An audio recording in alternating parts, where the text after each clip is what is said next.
नमस्कार मंडळी, मी कृष्ण आंदोलकर आपल्यातील गोष्ट या कार्यक्रमामध्ये आपलं स्वागत करतोय. तर आज आपल्यासोबत आहेत श्रीधर देशमुख, जिल्हा मुख्यालय प्रभारी, वर्धा जिल्हा. तर नमस्कार सर. नमस्कार. तर सर, तुमची BJP सोबतची प्रवास किंवा यात्रा ही कशी सुरू झाली? तसा मी बालपणापासून राष्ट्रीय स्वयंसेवक संघाचा स्वयंसेवक आहे. अच्छा. आणि शाखेचं काम करत असताना महाविद्यालयात गेलो तेव्हा 11वी 12वीपासून विद्यार्थीच्या कामाला लागलो. अच्छा. आणि विद्यार्थीचं काम जवळपास एक 12-13 वर्ष केल्यानंतर पुन्हा मग राष्ट्रीय स्वयंसेवक संघाची जबाबदारी आली आणि वर्धा जिल्ह्याचं राष्ट्रीय स्वयंसेवक संघाचं काम करीत होतो. आणि राजकारणाच्या विषयात आवड असल्यामुळे मग भारतीय जनता पार्टीचं काम करायला लागलो. अच्छा. ती एक विचारधारा असल्यामुळे त्या ह्याच्यातच कंटिन्युएशनमध्ये काम करायला लागलं. अच्छा. पण तुम्हाला असं का वाटलं की BJPमध्येच आपण काम करावं? जेव्हा मी राष्ट्रीय स्वयंसेवक संघाचं काम करायला लागलो, विद्यार्थीचं काम करायला लागलो, तेव्हा भारतीय जनता पार्टीचं काम त्या मानाने काही नव्हतं. अच्छा. आणि भारतीय जनता पार्टीचे काम करायला लागलो तेव्हाही तो सत्ता वगैरे असं काही विषय नव्हता. खूप दूरपर्यंत असा काही विषय नव्हता. जेव्हा नगर परिषदमध्ये सुद्धा कोणाला उभं केलं तर लोक शेण मारायचे. अच्छा. इतका विपरीत परिस्थितीत काम करणे हे चॅलेंजिंग वाटलं एक. आणि विचारधारा हिंदुत्वाची असल्यामुळे देशामध्ये भारतीय जनता पक्षापेक्षा दुसरा कोणताच पक्ष हिंदुत्वाची बाजू घेत नाही. त्याच्यामुळे मग जन्मभर भारतीय जनता पार्टीचंच काम केलं पाहिजे आणि हिंदुत्व जोपासत काम केलं पाहिजे म्हणून भारतीय जनता पार्टीच्या कामाला प्राधान्य दिलं. अच्छा. BJPच्या आणि हिंदुत्वाचा समाजावर कसा म्हणजे कोणत्या पद्धतीने प्रभाव पडला आहे? बघा, राजकारणात काय झालं आतापर्यंत की हिंदू धर्माला जातीमध्ये वाटण्याचं काम केलं. बरोबर. मग कधी दलितांचा विषय घेऊन असेल, कधी आणखीन कोणाचा विषय घेऊन असेल, या पद्धतीने कधी कुणबी असेल, कधी तुनी असेल, कधी ब्राह्मण असेल, सवर्ण असेल, जाट असेल, राजपूत असेल, अशा सगळ्यांचे विषय घेत हिंदू धर्म कसा डिव्हायडेड केला जाईल याच्यासाठी ठरवून हा प्रयत्न इतर पक्षांनी, खास करून काँग्रेसने या देशामध्ये मोठ्या प्रमाणात केला. हिंदू धर्म एकत्र असला पाहिजे. हिंदू हा धर्म नसून ही संस्कृती आहे, ही जीवन जगण्याची एक पद्धती आहे. ही जीवन जगण्याच्या पद्धतीमध्ये आपण पूर्ण जगाच्या इतिहासात आपण जर बघितलं तर एक भारत देश असा आहे की जिथे हिंदूंना स्थान आहे. बरोबर. ते पण आपण टिकवू शकलो नाही तर मग हा धर्म टिकेल कसा? एक. आणि भारताला बांगलादेश करायचा आहे का? नाही. जर तो करायचा नसेल तर मग हिंदूंनी एकत्र राहण्याची गरज आहे. बरोबर. आणि तो कोणत्या पद्धतीने येईल तर भारतीय जनता पार्टीचं काम केल्याने एकत्र येईल. जे लोक राम हा मांसाहारी होता, तो मटण खायचा, चिकन खायचा, या पद्धतीच्या गोष्टी करतात. बरोबर. जे आपल्या आस्थ्याला चॅलेंज करतात. बरोबर. त्यांच्या बाबतीत काय उत्तर असलं पाहिजे तर आपलं काम हे उत्तर असलं पाहिजे. बरोबर. म्हणून सर्व जाती पंथ भेद सोडून हिंदूंनी एकत्र यावं आणि हा देश अधिकच सुजलाम सुफलाम करावा यासाठी भारतीय जनता पार्टी काम करते. खरं तर एक छोटंसं गाण्याची ओळ आहे की त्याच्यात असं म्हटलं आहे फक्त की हमारा उद्देश सिंहासन चढ़ते जाना नहीं है. की बा सत्ता येत आहे मग आपण ती सत्ता उपभोगतोय, हा फक्त भारतीय जनता पार्टीचा उद्देश नाही आहे. तर सत्तेतून समाजकारण करून सगळ्या लोकांनी एकत्र यावं, सगळ्यांचं मनोमिलन व्हावं आणि एकत्र गुण्यागोविंदाने सगळ्यांनी राहावं यासाठी भारतीय जनता पार्टी शेवटपर्यंत काम करते. म्हणून भारतीय जनता पार्टीचा अंत्योदय हा एक नारा आहे. बरोबर. अंत्योदय म्हणजे समाजातील शेवटल्या घटकांमध्ये जो पायरीवर उभा आहे त्याचा उदय झाला पाहिजे, त्याच्यापर्यंत सगळा विकास पोहोचला पाहिजे. यासाठी भारतीय जनता पार्टी काम करते. आणि आपण 10-11 वर्ष, आता 11वं वर्ष मोदींच्या सरकारला केंद्रात चालू आहे, त्यांच्या योजना बघितल्यात आपल्या लक्षात येईल की हा अंत्योदयाचा विचार ते किती खोलवर रुजवत आहे. छोटंसं उदाहरण घ्यायचं तर घरकुल नावाची योजना त्यांनी आणली की ज्यांना घरं नाही आहेत त्यांना घरं.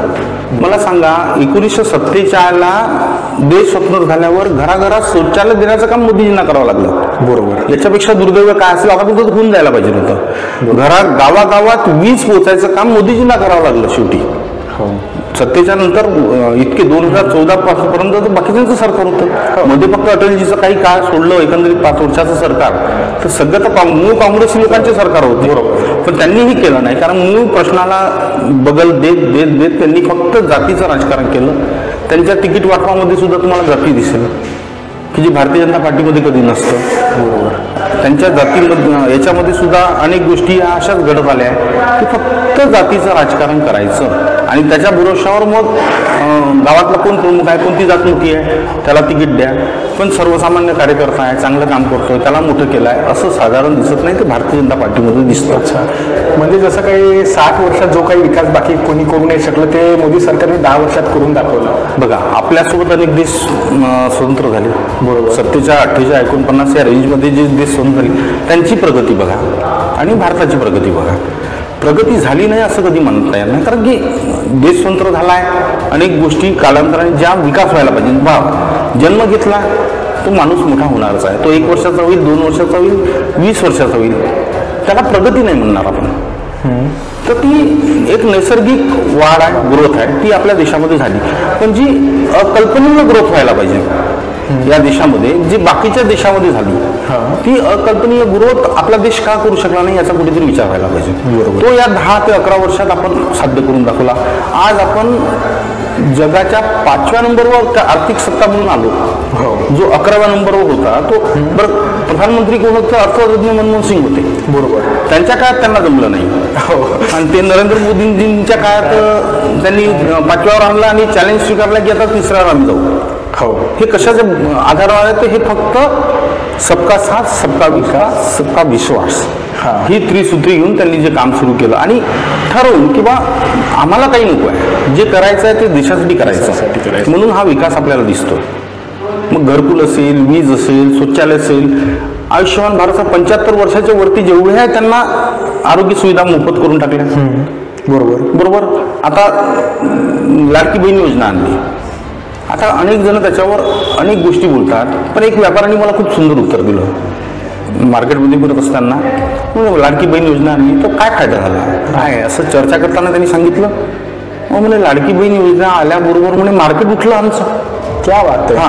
म्हटलं कसं काय, हे कसं आहे? त्यांचा जो पैसा आला ते मार्केटला आले, पैसा मार्केटला आला. बरोबर.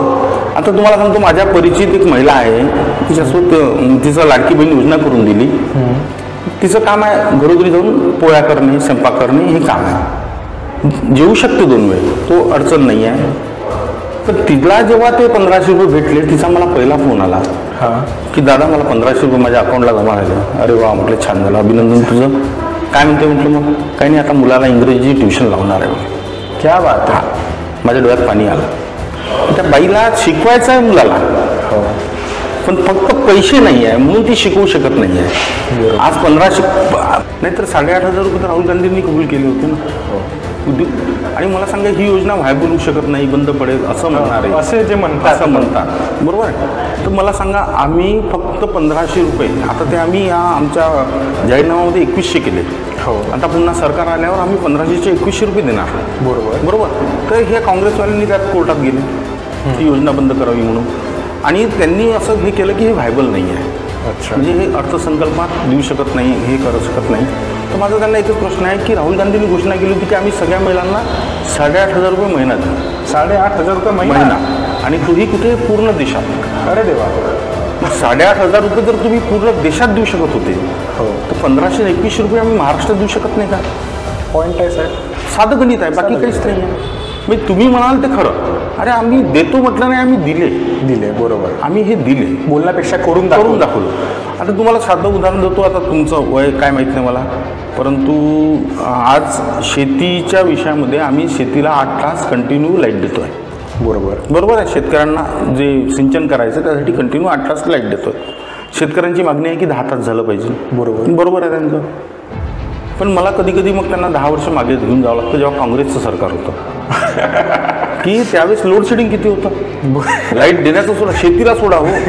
वर्धेतल्या आमच्या घरी MSEBीचे मेसेज यायचे, त्यांचा टाइम टेबल पेपरमध्ये प्रकाशित व्हायचा की आज बुधवार संध्याकाळी 6 ते रात्री 10 लोड शेडिंग राहील. एरिया वाईज ते लोड शेडिंग करायची. इतकं विजेची कमतरता त्या काळात काँग्रेसने करून ठेवली होती. आज आपण त्याच्या बदल्यात हे करतोय आणि हे व्हायबल झालं पाहिजे. हे अजून 24 तासही देत आली पाहिजे का? 8 तास द्यायची, 24 तासही देत आलं पाहिजे. म्हणून मग आपल्या सरकारने आशिया खंडातील सर्वात मोठा सौर ऊर्जेवर चालणारा प्रकल्प निर्माणाचं काम हाती घेतलं आहे. येणाऱ्या 2-2.5 वर्षात तो प्रकल्प पूर्ण झाला तर शेतकऱ्यांना पूर्ण वेळ वीज मिळेल. आणि गंमत अशी की पूर्ण शेतीला मिळणारी वीज आपल्या सरकारने मोफत केली. त्याचं बिल नाही येत आहे. बिल नाही, शून्य बिल. अच्छा. त्याच्यावर येतं तुम्ही इतके वापरले तर बिल कितीचं शून्य. अच्छा. हां, शेतकऱ्यांना हा किती मोठा फायदा झाला. फायदाच आहे सर. हे काँग्रेसने कधीच केलं. नुसत्या गोष्टी आणि भ्रष्टाचार. हो. मला सांगा ना, साधं गणित घ्या. आज कसं होतं, मी तुम्हाला एक साधं उदाहरण देतो. काय होतं, मानसिकता कशी असते. रोड झाला, बरोबर, एखादा रोड झाला तर लगेच एखादा व्यक्ती काय म्हणतो, रोड झाला, नाली नाही झाली. मग रोडही झाला आणि नाली झाली. हां, तर मग तो काय म्हणतो, माझ्या घरसमोर गट्टू नाही लागले. बरोबर. हे जे झालं त्याच्यावर कोणीच बोलत नाही. साधारण हा विषय कसा आहे की जे झालं नाही त्याच्याकडे आपलं उंगली दर्शन असतं की हे झालं नाही, पण जे झालं आहे त्याच्यावरही चर्चा केली पाहिजे की हे काँग्रेसने का नाही केलं. 10 वर्षा अगोदर लावारिस वस्तूंना हात लावू नका, त्यात बॉम्ब राहू शकतो. हे बसस्टँडवरही सूचना राहायच्या आणि जिथे पब्लिक प्लेस आहे तिथेही सूचना राहायच्या. आज त्या सूचना तरी तुम्हाला दिसतात का. नाही साहेब. आज बॉम्ब बास दिसतो का. नाही. आतंकवाद दिसतोय का. नाही. किती मोठा फरक आहे. हे उगीच नाही आलं. 0 टॉलरन्स आतंकवाद्यांविरुद्ध अवलंबलं म्हणून हे आलं. बरोबर. आज काश्मीर तुम्ही 370 कलम मुक्त करून टाकले. हो. महामानव भारतरत्न डॉक्टर बाबासाहेब आंबेडकरांचं संविधान काश्मीरमध्ये पहिल्यांदा जर कोणी लागू केलं असेल तर भारतीय जनता पार्टी नरेंद्र मोदीच्या सरकारने लागू केलं. बरोबर. आजपर्यंत इथे संविधान लागू नव्हतं. हे 370 कलम असल्यामुळे. बरोबर. हे मोठी उपलब्धी आहे ना. 500 वर्षानंतर या देशामध्ये रामाचं भव्य मंदिर उभं राहणं, या देशाची अस्मिता जी उभी राहिली, ते कशामुळे झालं. बरोबर. साहेब, आता तुम्ही रामाचा मुद्दा काढला. मग अशी तुम्ही म्हणाले की रामा मांसाहारी होता असे बाकीचे लोक म्हणतात. तर तुम्हाला एक माणूस म्हणून की हिंदू म्हणून काय वाटते साहेब, म्हणजे राम मांसाहारी होता पण अंदूर व्यक्ती म्हणून तुम्हाला काय वाटतं असं जेव्हा कोणी बोलते तेव्हा. खरं सांगा, अशा ह्याच्यात 2 गोष्टी येते. एक तर चीड येते आणि दुसरी क्यू पण येते. क्यू यासाठी येते की तो पण हिंदू असतो. अच्छा. बरोबर. आणि आपला इतिहास जयचंदांनी भरलेला आहे. फितूर होण्याची आपल्या याच्यात पद्धत आहे. जयचंदाचा उदो झालेला आहे. जयचंद सगळ्या ठिकाणी आहे. म्हणून आमचा प्रयत्न असा आहे की अशांनाही जर सामावून घेण्याचं काम करता आलं, भविष्यात तर सामावून घेऊन त्यांनाही योग्य दिशा दाखवण्याचं काम एक जीवनशैली म्हणून करता आलं पाहिजे.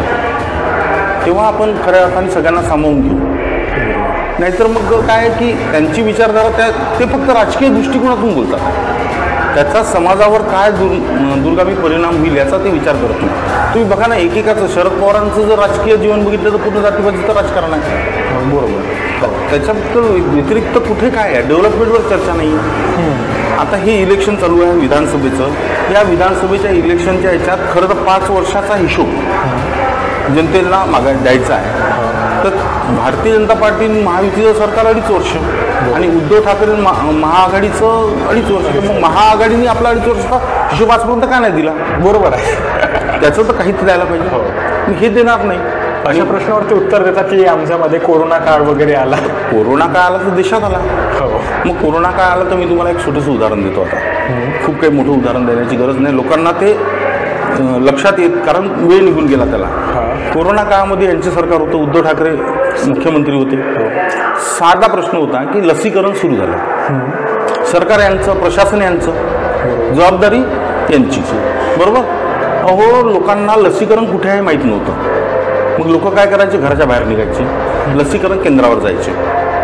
किती लोक जायचे एका दिवशी एका केंद्रावर? 2,500-3,000 लोक. कोरोना काळ जिथे आपण एकमेकांना भेटू शकत नव्हतो, त्यावेळेस लोक दारोदार फिरायचे.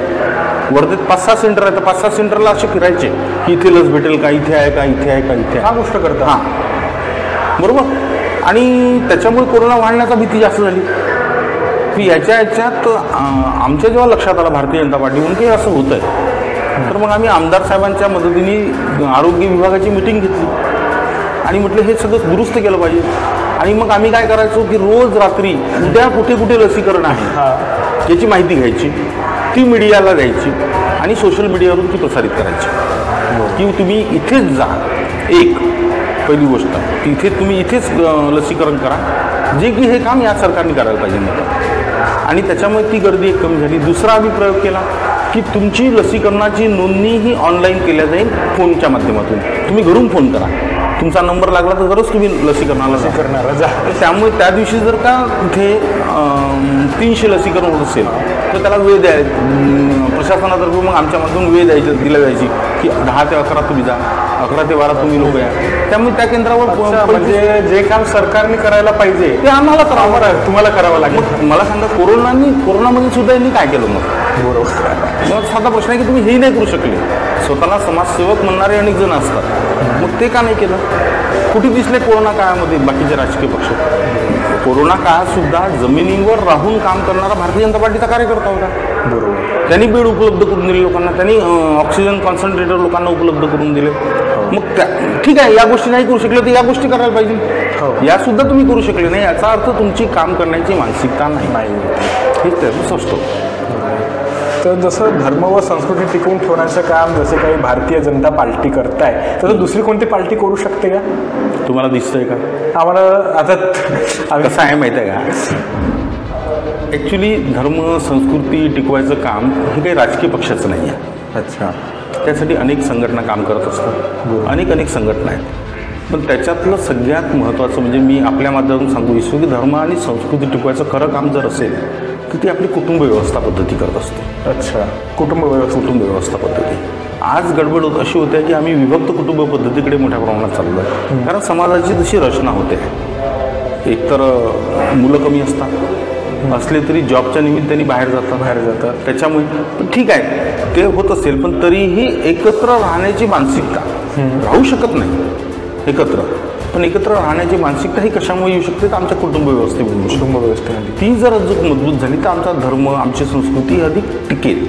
बरोबर. आणि त्याला राजकीय पक्ष म्हणून मग त्याला काय तर त्याला जे आवश्यक गोष्टी आहेत तसे निर्णय घेतले गेले पाहिजेत ते त्या पद्धतीने घेतल्या गेले तर मग अधिकच आपली संस्कृती अधिक मोठ्या प्रमाणात उदयाला येईल, जी आहे ती वाढेल आणि ती लोकांमध्ये रुजेल. आज काय होतं की आपण पाश्चिमात्य संस्कृतीचं अंधाधुनीकरण करतो. हो. आणि आम्ही आमचं मूळ विसरत चाललो आहे. बरोबर ना. तर त्याच्यामुळे ही गडबड होते. त्यामुळे पालक म्हणून सुद्धा मग सगळ्यांनी विचार केला पाहिजे की आमच्या येणाऱ्या पिढीला आम्ही का देतोय. बरोबर. आम्ही जर ते व्यवस्थित आमच्या पिढीला देऊ शकलो, आम्ही जर नवरात्रामध्ये आमच्या पिढीला गोंधळ देऊ शकलो तर मग आमची संस्कृती अधिक टिकेल आणि पुढच्या पिढीकडे ते व्यवस्थित हस्तांतरित होईल. बरोबर. आणि आम्ही जर बेले डान्सच देत राहिलो किंवा मग आत्ता यावेळेस नवरात्रामध्ये एका ठिकाणी गरबा आयोजित केला होता आणि त्याच्यावर चोली के पिछे गाणं क्या आहे याच्यावर गाण्यावर गरबा डान्स झाला. ही पण स्थिती आहे. बरोबर. त्याच्यामुळे हे सगळ्या समाजाने याचा विचार करायचा की हे कुठे चाललो आहे आपण. त्याच्यामुळे हे सगळं करताना आपल्या कुटुंब व्यवस्था अधिक मजबूत करत जे योग्य त्या दिशेला जातील अशा राजकीय पक्षाला समर्थन लोकांनी करावं हीच अपेक्षा मी या निमित्त करतो. सर, एक आपल्यातली गोष्ट म्हणून एक प्रश्न विचारतो. वर्धेमध्ये 4 विधानसभा आहेत आणि 4 विधानसभेवर BJPचे उमेदवार उभे आहेत. तुम्हाला काय वाटते ते निवडून येईल का? बघा, आता मी स्वतः जो प्रवास केला आहे आणि सर्व ठिकाणी जर बघितलं एक विधानसभेच्या बाबतीत जर तुम्हाला सांगितलं तर आपण आर्वीपासून जर सुरुवात केली तर आर्वीला सुमितदादा वानखेडे आमचे उमेदवार भारतीय जनता पार्टीचे उभे आहेत. तरुण तडफदार उमेदवार आहेत. सर्वात महत्त्वाचं म्हणजे त्यांच्यासोबत माझी म्हणजे सध्याचे आमदार जे आहेत दादाराव केचे ते पाठबळ त्यांच्या मागे आहे. बरोबर. त्या दोघांची शक्ती तिथे लागली आहे. एक आणि दादारावांनी केलेले कामं आणि सुमितदादांनी केलेली कामं. सुमितदादांनी ज्या पद्धतीने आर्वी विधानसभेत काम केलं आहे त्याला तोड नाही आहे. त्याच्यामुळे पूर्ण आर्वी विधानसभेतले लोक सुमितदादा वानखेडेच्या मागे आहे. मोठ्या फरकाने सुमितदादा वानखेडे आर्वी विधानसभा जिंकायला निघाले आहे. अच्छा.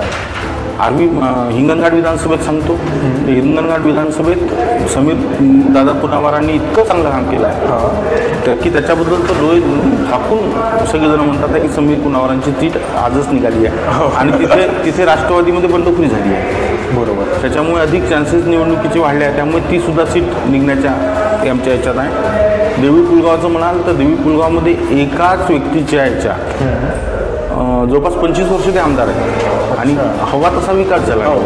त्यामुळे अँटी इन्कम्बन्सी त्यांच्या बाबतीत एवढी मोठ्या प्रमाणात आहे की जे राजूभाऊ बकाणे आमचे उमेदवार आहेत त्यांचा स्वतःचा ट्रॅक रेकॉर्ड कामाच्या बाबतीतला खूप उत्तम आहे. त्यांनी सुद्धा कोरोनामध्ये अतिशय सुंदर काम केलं त्या काळामध्ये.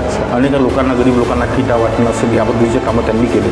त्याच्यामुळे त्या अँटी इन्फ्लुएन्झाचा फायदा इथे देवळी पुलगाव मतदारसंघात राजू बकानेंना भेटणार आणि ते निवडून येणार. आणि वर्धा विधानसभेच्या बाबतीत बोलायचं झालं तर वर्धा विधानसभेत डॉक्टर पंकज भुयार यांनी इतका विकास केला आहे की मी तुम्हाला त्याचं विकासाचे नावं सांगायला गेलो तर आपली मुलाखत कमी पडेल. इतकं त्यांचं विकास काम त्यांनी या सगळ्या याच्यात केलं.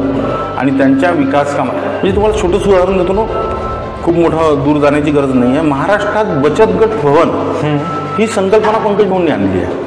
अच्छा. हां, म्हणजे बचत गट आहेत. आता त्या बचत गटातल्या महिलांनी बसायचं कुठे? त्यांना मिटिंग घ्यायची आहे, त्यांना एखादा उपक्रम चालवायचा आहे, त्यांना हक्काची जागाच नाही आहे. अगोदर नव्हती. पंकज भाऊंनी संकल्पना आणली आणि वर्धा विधानसभेत 15 ठिकाणी बचत भवन मोठे मोठे बांधले. आता त्या महिलांना त्या बचत भवनाचा फायदा होतो आणि ते त्याच्यामध्ये आपले बाकीचे कार्यक्रम करतात. ही पहिली संकल्पना त्यांनी आणली. बरोबर. तुम्हाला सांगतो, त्यांनी दुसरी संकल्पना महाराष्ट्राला दिली, ती म्हणजे सेवा पंधरवडा. 2 ऑक्टोबरला महात्मा गांधींचा जन्मदिवस असतो आणि 17 सप्टेंबर नरेंद्रजी मोदींचा जन्मदिवस असतो. तर 17 सप्टेंबर ते 2 ऑक्टोबर ह्या 15 दिवसात पूर्ण प्रशासकीय कामं सेवा पंधरवड्याच्या निमित्ताने सगळे कामं एका ठिकाणी कशी होतील यासाठी प्रयत्न केला. अच्छा. हां, आणि किती लोकांना फायदा झाला त्यांचा. ज्यांची वर्ग 2ची जमीन आहे त्यांना वर्ग 1ची जमीन करून मिळाली एका टेबलावर. बरोबर. अनेकांना रेशन कार्ड नाही भेटत, एका टेबलावर रेशन कार्ड भेटतं. ही संख्या खूप मोठी आहे. बरं, हे यांनी डॉक्टर पंकज भाऊंनी वर्धा विधानसभेत केल्यानंतर महाराष्ट्र सरकारने त्याची दखल घेतली आणि शासकीय स्तरावर महाराष्ट्रात उपक्रम राबवला. ते लोकांना दिसतंय की करतात आहे. जसं बचत गटाचं काम जसं वर्धेतून सुरू झालं, असं मी ऐकलंय की ओबीसी आघाडी जी आहे त्याचंही काम बहुतेक आपल्या वर्धेपासूनच सुरू झालं. हां, संघटनात्मक विचार केला तर वेगवेगळ्या आघाड्या असतात. त्याच्यातच वर्धा जिल्ह्यामध्ये ओबीसी आघाडी पहिल्यांदा स्थापन झाली आणि त्यानंतर ती महाराष्ट्रात स्थापन झाली. अच्छा. तर तुमच्या हिंदुत्वावर काय स्टँड आहे साहेब? मी असं मानतो की सगळे आपले आहेत. क्या बात आहे.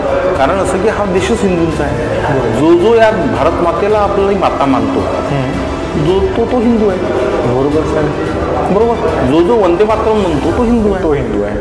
तो मग कोणत्या पंथाचा आहे, कोणत्या याचा आहे याच्याशी आम्हाला तसं घेणं देणं नाही आहे. त्याच्यामुळे त्यांनी आपली विचार पद्धती, आपली पूजा पद्धती आपल्या घरात ठेवावी. बरोबर. समाजात येताना आपण हिंदू म्हणून सोबत आलं पाहिजे. हाच एक स्टँड आहे. सगळ्यांनी एकत्र राहिलं पाहिजे. बरोबर. पण हीच विचार, तुम्हाला सांगतो ना, हिंदू धर्म इतका विशाल आहे की एक चार्वाक नावाचे ऋषी होऊन गेले आहेत. त्यांची फिलॉसॉफी काय होती की ते नास्तिक होते. बरोबर. पण ऋषी होते. ते कोणत्याही देवाला मानायचे नाही.